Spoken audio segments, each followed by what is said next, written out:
Доброе утро, Игорь Владимирович. Доброе утро, Артем. Доброе утро, уважаемые зрители. Всех православных с прощенным воскресеньем, с Масляной, с Ковадием. У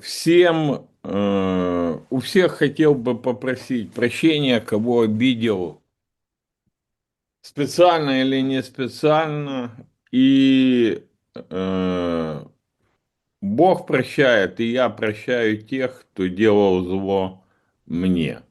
Завтра начинается Великий пост, а пока с праздником православным. Игорь Владимирович, большое спасибо. И давайте начнем. Ужасные кадры приходят после обстрелов, после прилетов. Что известно, расскажите, пожалуйста.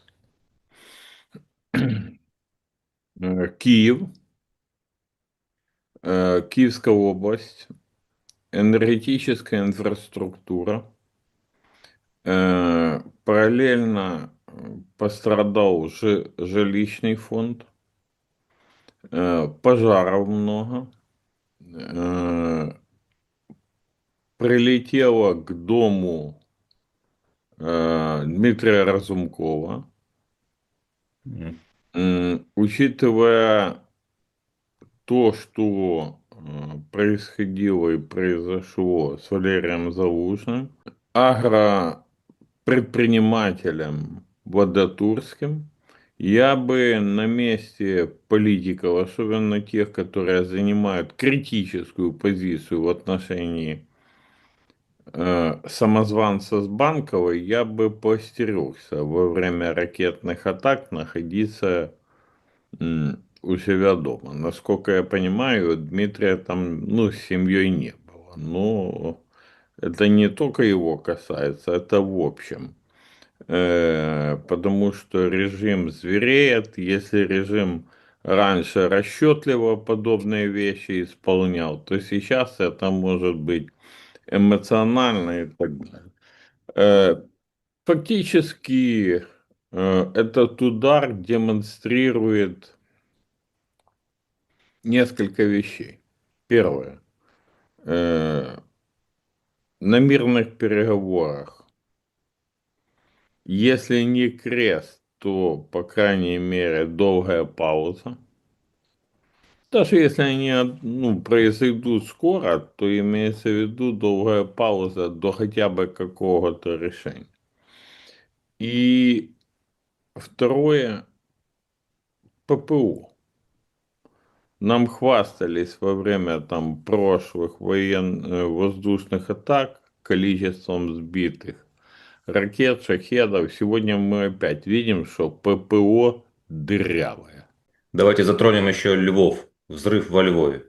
Очень серьезная тема. Что вам известно? Теракт.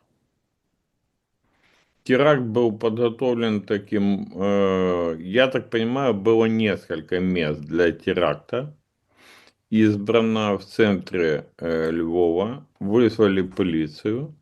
Полиция прибыла якобы на проникновение в магазин, в частный. Прибыла и прозвучал взрыв.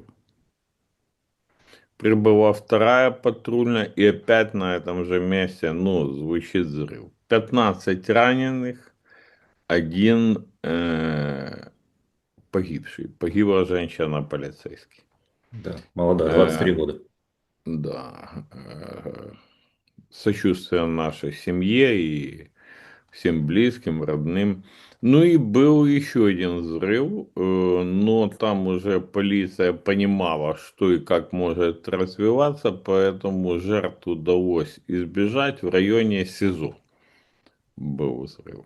Очень плохой звонок. Очень плохой звонок. Явно использовали каких-то э, социальные асоциальные элементы какие-то использовали.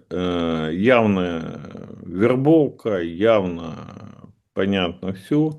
О чем это нам говорит? О том, что все может перейти к диверсионной войне. И это будет очень большая-большая проблема. учитывая незащищенность инфраструктуры в полной мере, учитывая неподготовленность в полной мере полицейских, это становится вот проблемой. Ну, это последствия той реформы, когда несколько месяцев и ты полицейский. Нет, это последствия того, что никто ими после этого не занимался. Не подготавливал. Понимаете, настоящего полицейского его надо не просто подготовить, выпустить и все, а его надо постоянно держать в тонусе, постоянно поднимать квалификацию и так далее, и так далее. Это раз. Второе, Артем, э,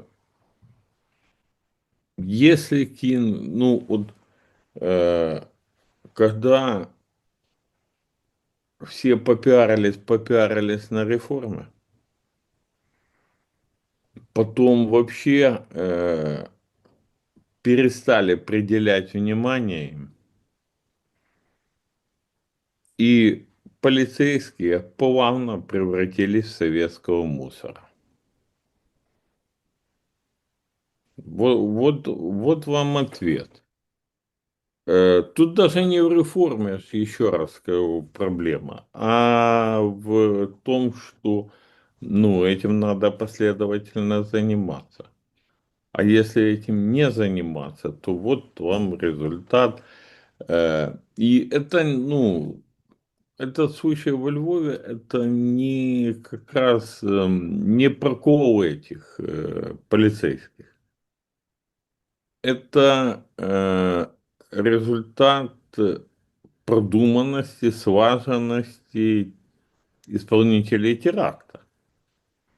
Вопрос только в другом. Когда мы услышим, что теракт раскрыт, причастны вот эти, вот эти, вот эти, и задержаны желательно вот эти, вот эти, вот эти. Моя личная вовлеченность в теракты последних лет в Украине, ну, интерес, который я в связи с тем, что был жертвой одного из этих терактов, проявляю к этому, говорит о том, что могут раскрывать, могут устанавливать, но, опять же, все зависит от временных отрезков. Ну и сейчас другая как бы специфика, то было более мирное время, более мирное, то есть в тылу, по крайней мере, мирно было. То сейчас войной охвачена практически вся страна, и, знаете, есть проблема в том, что материала для терактов, ну, то есть для исполнения терактов более чем достаточно, к сожалению. Да, и такое ощущение, что когда на Дмитрия Гордона, то все теракты сразу же были выявлены, а когда другие, то не можем расследовать. Ну, в том числе, да. Скажите, пожалуйста, вот Венгрия, Словакия, угроза, что будет ограничение импорта энергоносителей, там уже по дизелю, и вот осквернение мемориала воинам Карпатской Украины. Взаимосвязаны эти все вещи или нет? Полностью. Меморіал воїнам Карпатської Січі, які в 1939 году защищали наше українське Закарпаття від Хартійської армії. Но они провозгласили незалежность Карпатской Украины, и на них сразу Смотрите, напали. 39 год, эти самые провозглашения не зависят, тут не в этом вопрос. Хартийская Венгрия, это был прогитлеровский режим, решила взять Закарпатье.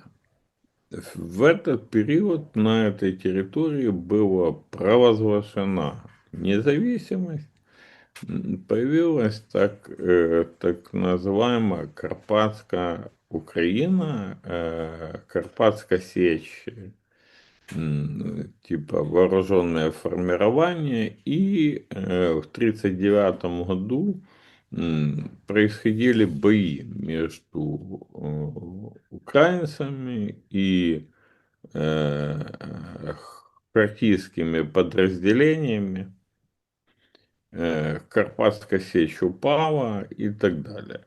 В память об этом событии, о погибших украинцах во время этих событий, установлен на перевале мемориал, который буквально несколько дней назад в очередной раз был вандалами атакован.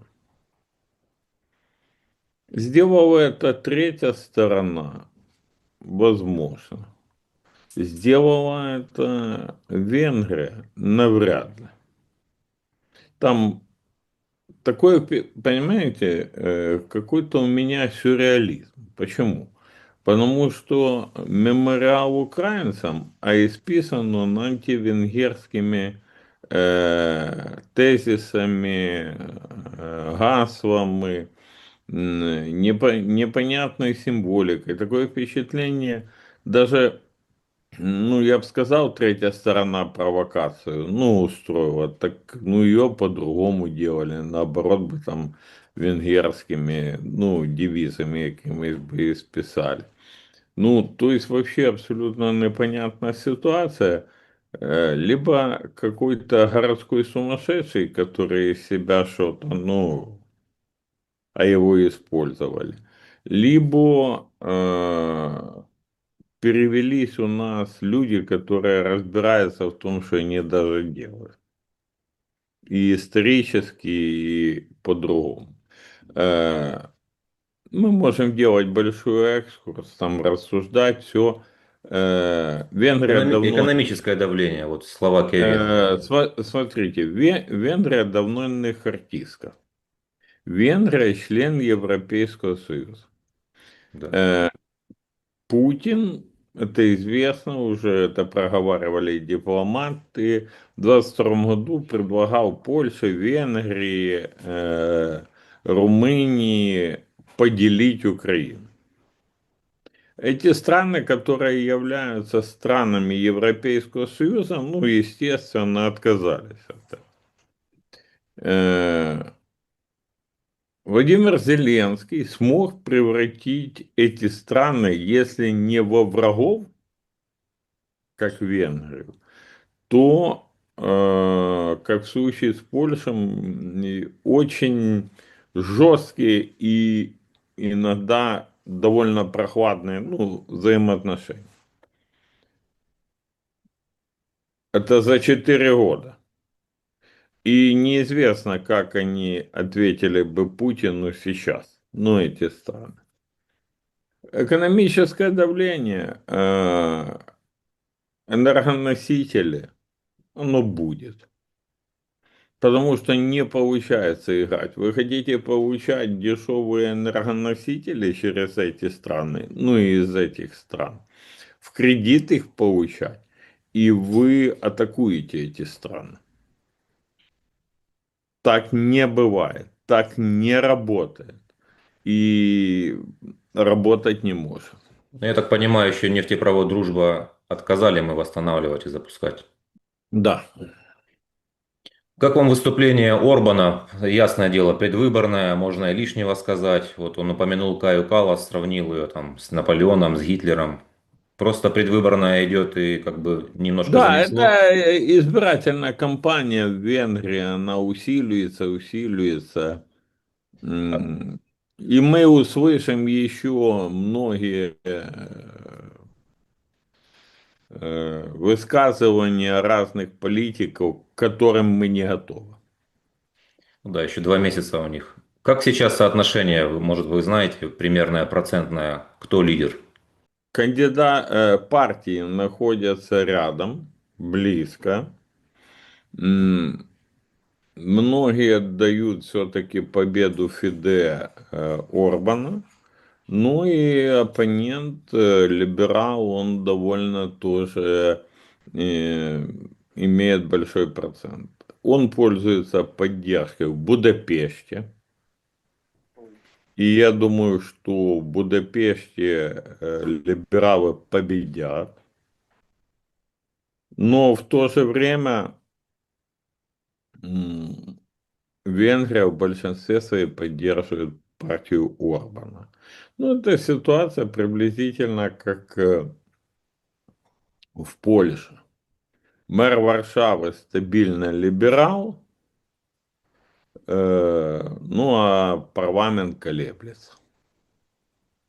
Скажите, пожалуйста, по Трампу были тоже также заявления, ну и вот и его помощник Уитков. Вы в начале беседы сказали, что по мирным соглашениям не видите вообще ничего. А к чему тогда заявление о трехсторонней встрече?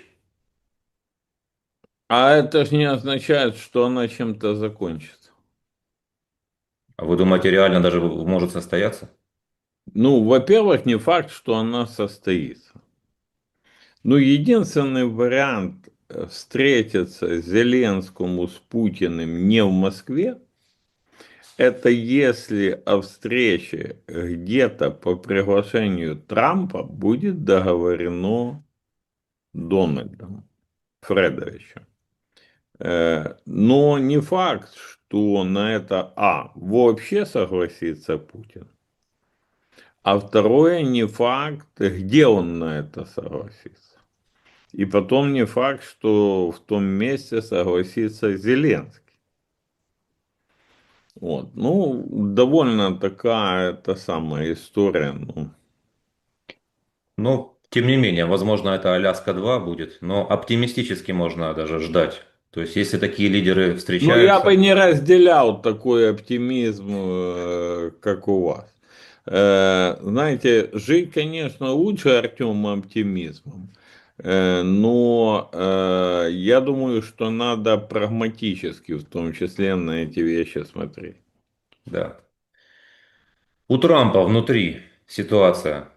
Венс говорит, что Верховный суд поступил без закона. Тяжелое заявление, громкое заявление, на мой взгляд. Тарифы Трамп снова вводит 10, потом 15 уже процентов. Расскажите ситуацию, что у них там внутри. М, Критиковать суд можно, но никто не атакует суд юридический, никто не атакует суд физический.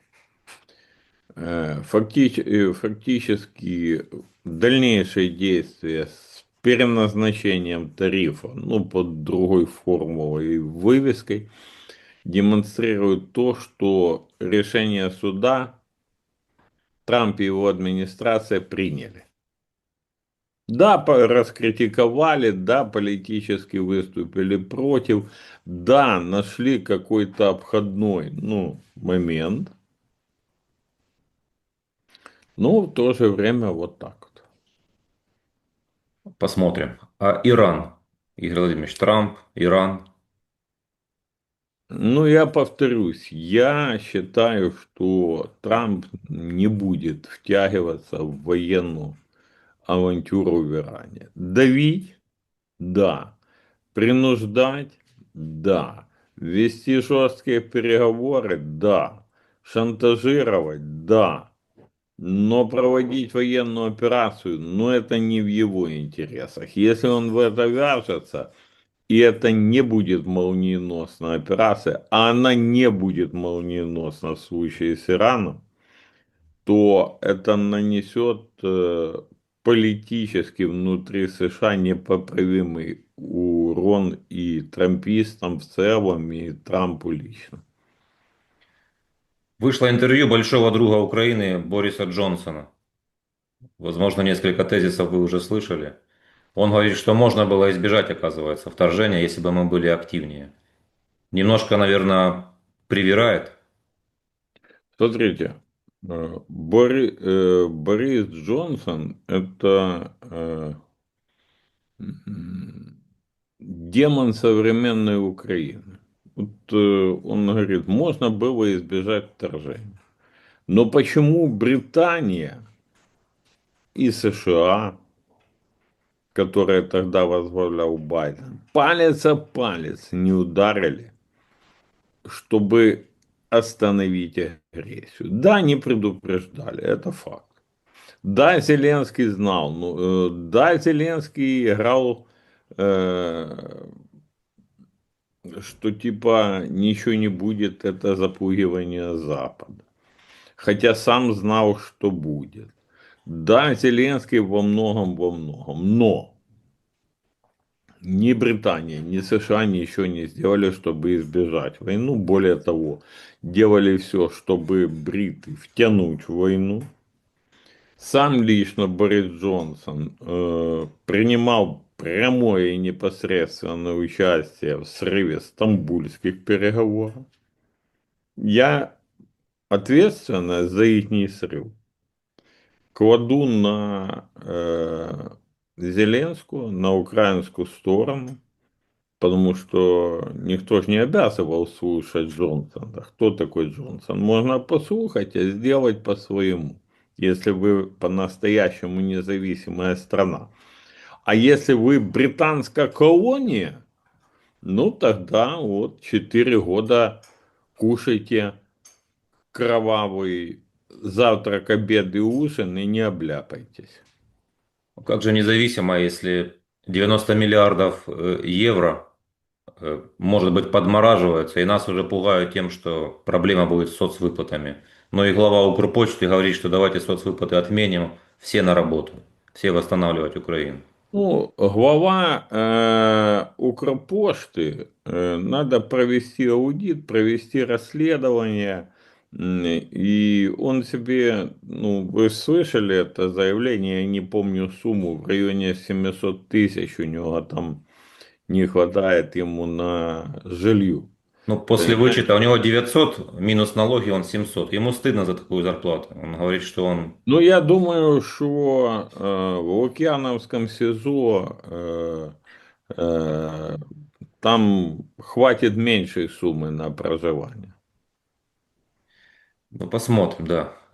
Если есть у вас информация, уже более обновленная, по колл-центрам и вот этим двумя ребятами, которых выкрали на Бали. Я скажу так. Я видел видео. Я знаю родителей. У нас специфические взаимоотношения. Э, Но я не хотел бы комментировать этот момент, Артем, до того, пока не будет стопроцентной ясности. Потому что то, что вижу я так дам краткий комментарий, то, что вижу я, очень и очень напоминает игру-постановку не со стороны там ребят или кого-то, а такое впечатление, что какой-то кукловод прописывал подобные вещи. И есть несколько версий происшедшего. Одна из них это то, что это действительно последствия колл-центров.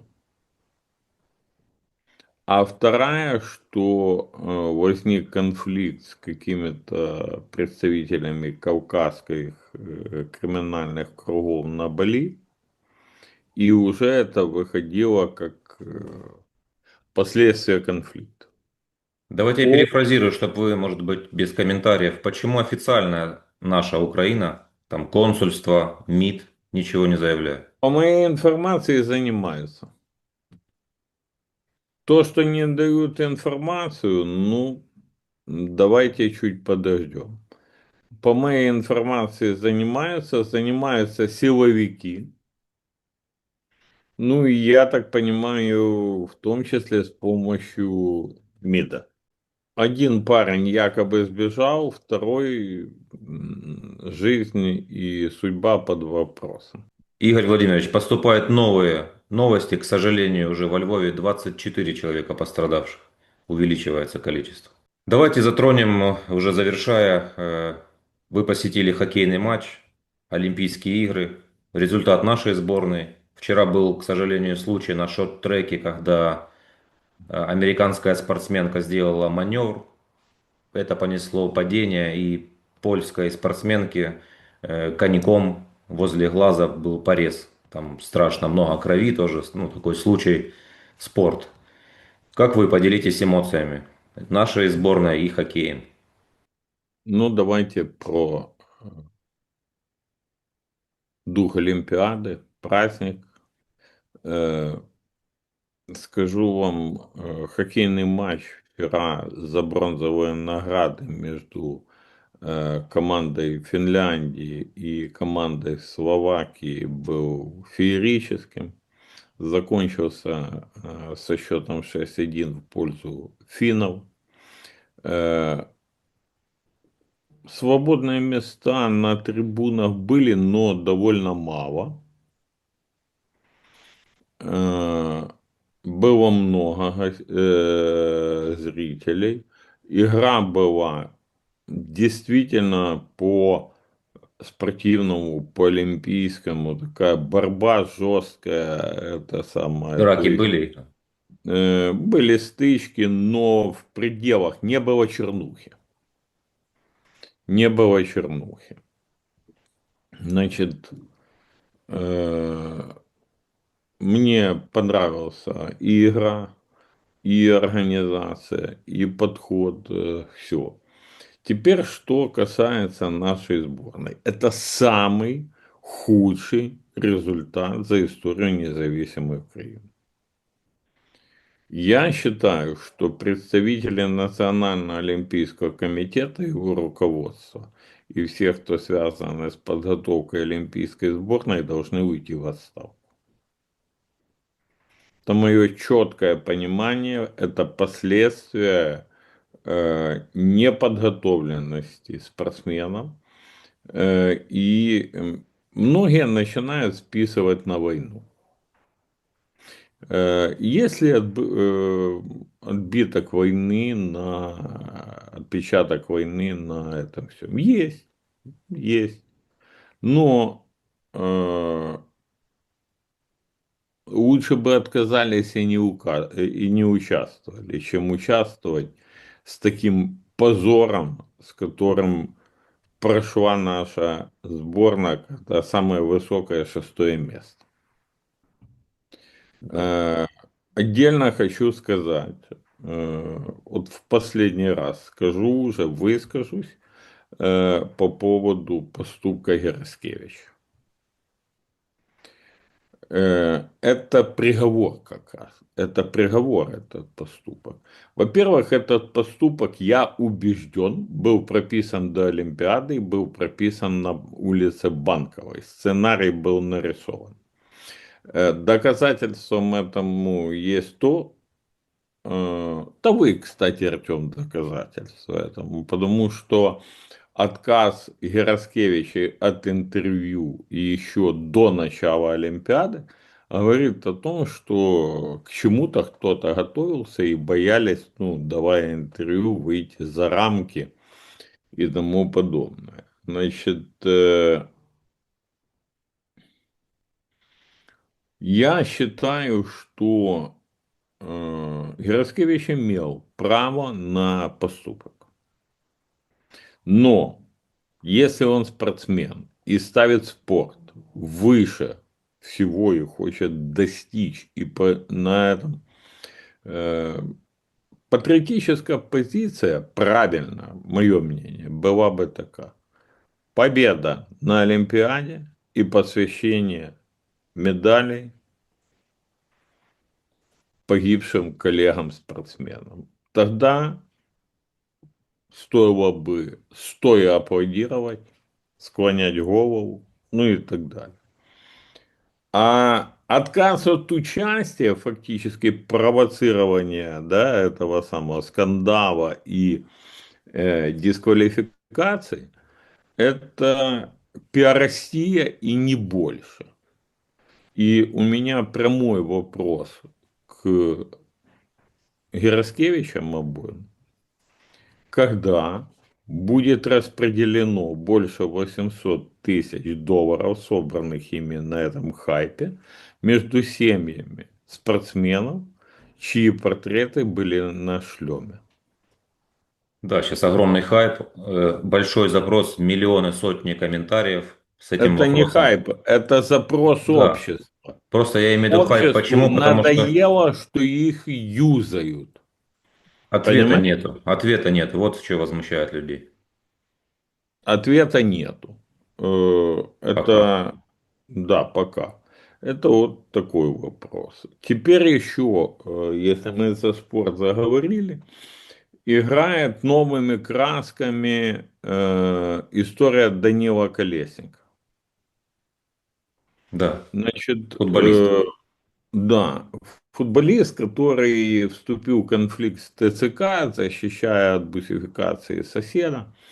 Значит, первое. Данил прошел экспертизу, с него сняли побои, нанесенные работниками ТЦК, которые первые, кстати, напали. Данил подал встречное заявление о нападении на него. После этого ему, его близким, начали раздаваться звонки, начали интересоваться, где он живет, угрожать, что сожгут дом, расстреляют его, близких, убьют и так далее. Вчера Данил записал обращение открытое к министру внутренних дел с просьбой обеспечить ему безопасность и его защитить от угроз и от людей, которые хотят приступать закон всегда. Ну и отдельная история там продолжается с семейством Засух. Футбольный клуб «Колос», как известно, принадлежит именно им. Они поспешно разорвали контракт. Я думаю, что контракт разорван с нарушением законодательства. Если это так, я готов помогать. Я готов лично изучить контракт и его нарушения и пойдем в суды местные, в суды международные. Я уверен, что контракт был нарушен, потому что разорвать контракт на основании вот этих вот вещей нельзя. Ну, якобы уже и оттуда начинаются угрозы. Поэтому вот мы проговорили о двух спортсменах. Гераскевиче и Колеснике. Поступки обоих э, за пределами спорта. Ну, будем так говорить. Да.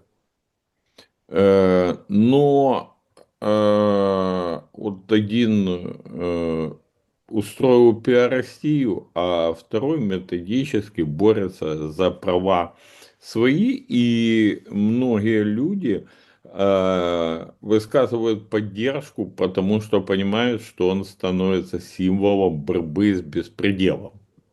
Беспределом на улице, беспределом ТЦК. Но, опять же, повторюсь, оба за пределами спорта. А в глубину спорта и в глубину проблем никто не смотрит. Давайте возьмем футбол. Глава ассоциации украинской футбола Андрей Шевченко получает сотни тысяч долларов заработной платы. Сотни тысяч долларов в воюющей стране. Ребята, ну, как-то надо поскромнее быть. А результаты какие в футбольной сборной? А опять сейчас все о войне будут рассказывать. Понимаете? Самая лучшая отмазка – это мы воюем, потому если мы воюем, то мы не тратим деньги. Сотни Да. тысяч, миллионы на спорт. Мы воюем, оканчиваем воевать и начинаем отстраивать, правильно, спорт и так далее. А если туда кидают деньги огромные, а потом на этом делают либо пиаростию, либо зарабатывают, ну, я дико извиняюсь, покажите результат спортивный, хоть какой-то. Покажите результат в футболе. Нет, За что тогда глава федерации получает такие деньги, такую зарплату? Самая большая зарплата в Европе. В воюющей стране. Конечно, Смелянскому стыдно. Такие зарплаты у коллег, а он... Ну да, Смелянскому стыдно, потому что в Шевченко в разы больше. Этот самый. Второе, этот собрал деньги. И Но куда справедливости они? он не собирал, ему начали просто на его хайпе Какая переводить. разница, собрал, он же не отказался от них. Он же не отнес семьям тех, кто на шлеме был. Он не отнес на развитие спорта. Вот кто поинтересовался, как поживает в Броварах спортинтерната, где готовили молодежь спортивную как раз к олимпиадам, к участиям в международных соревнованиях. Ну, Это вот отдельная кто-то... тема, там состояние ужасное. Не, ну я же говорю, кто-то поинтересовался. Один зарплату получает такую, что я извиняюсь. Второй, второму надавали. Ну так вот, не будет никогда результатов, если не будут заниматься спортом и подготовкой. То, что произошло, показывает, что государственность в том виде, в котором ее сейчас мы имеем, ну, не работает. Это не государственность. Во-первых, страна имеет прямо, давайте скажем, колониальный статус. Это во-первых. С этими всеми соглашениями и так далее, и так далее. Во-вторых, страна разделена на 20% где оккупированные части, напрямую с помощью оружия, и 80% где проданные зелеными гнидами части вот колонизаторам с Запада. И одним, и вторым на спорт, на будущее молодежи. Пох от слова вообще. Если мы, как народ, этим не будем заниматься, ну то зачем, ну тогда не будет ничего, никакой государственности, вообще ничего. Э, Надо заниматься молодежью, спортом, а все остальное, оно в дальнейшем будет выстраиваться. Мы теряем целое поколение. Да, рожаем в 14, бакалаврат 3 года и вперед трудиться. Игорь Владимирович, давайте завершать. Большое вам спасибо. Спасибо вам, Артем. Всех православных еще раз прощенным воскресеньем. Друзья, поддержите канал Артема, поддержите обязательно подпиской, если есть возможность донатом, и будет вам счастье, и будет всем нам мир, и будем жить, друзья. Большое спасибо.